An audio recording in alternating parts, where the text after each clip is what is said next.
Welcome to 6.6b video lesson underneath Algebra 2.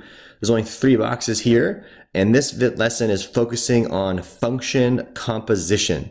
So what is function composition, or what is a composite function? So here's the little mapping diagram that I have for you. So a function composition or a composite function is nothing more than one function that's been placed inside of another function. So we take the value of x, follow my little diagram here. So I take a value of x, okay, and I plug it into f, and out pops f of x. So x goes into f and becomes f of x. Then I take f of x and I plug that whole entire value into g, and it becomes g of f of x. So this part right here, this statement is read g of f of x, and it says that f of x is inside of g of x. Notice that that's different than this, f of g of x. This would tell me that g of x is inside of f of x.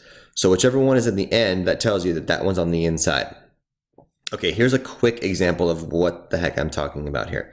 So let's say that f of x is x plus 2, and let's say that g of x is x squared plus 5. What is g of f of 10? So what we do is we start with the fact that this means g of f of the number 10. So I start with 10, and I plug it into the f function. So I plug this into f of 10, and the value that I get out is 10 plus 2 is 12. Then I take 12 and I plug that into my g function. So that's going to be 12, and then we're going to square it, and then we're going to add 5. So this is going to give me 144 plus 5 is 149.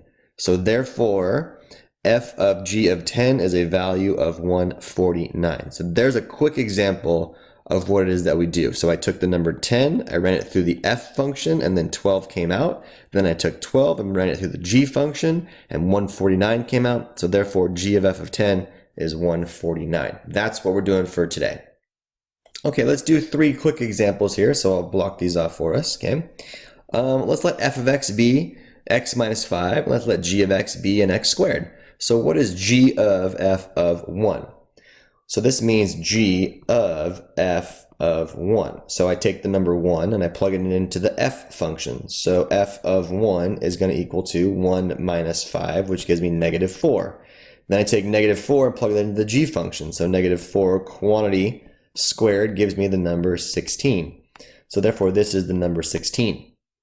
Now look what I did in part B. I'm asking you f of g of 1, just to show you that they're not always necessarily going to be the same thing. If they are, that means something interesting, but right now, they're not going to be the same thing. So let's see here, f of g of 1. So it matters which one you do first. So g of 1, right? G of 1 is simply 1 squared, which gives me back 1. And then plugging that into f, I get f of 1. It gives me 1 minus the 5. That gives me negative 4. So notice that these two values are not the same thing. So it's not always true that f of g of x is the same thing as g of f of x. So then what is f or g of f of x? This just means g of f of x. So that just means g of f of x is the number, or is the expression x minus 5. So I take that x minus 5 and the g function squares the whole thing. So I get x squared minus 10x plus 25. That one can be a little bit more confusing for students. So we want to make sure that we understand what we did. So I took f of x, and f of x is just the x minus 5. Plug that into the g function. The g function takes whatever you give me and squares it back. So I took the x minus 5 and squared it back. And of course, that's just a binomial. And I got x squared minus 10x and then plus 25. And if you can't see that right away, you can always use FOIL for that one. Okay, try this one on your own. I gave you that f of x is 3x plus 4, and g of x is x squared minus 1. What is f of g of the number 7? So your answer should be a number answer, not an expression. Okay, hopefully you got 148 out of this thing. So here's the deal. F of g of 7 means f of g of the 7. So first I do g of 7. So I take 7 and I plug it into g, and I get 7 squared minus 1. So 49 minus 1 is the number 48. Then I take 48 and I plug it into the f function, which means take 3 times the 48, then add 4.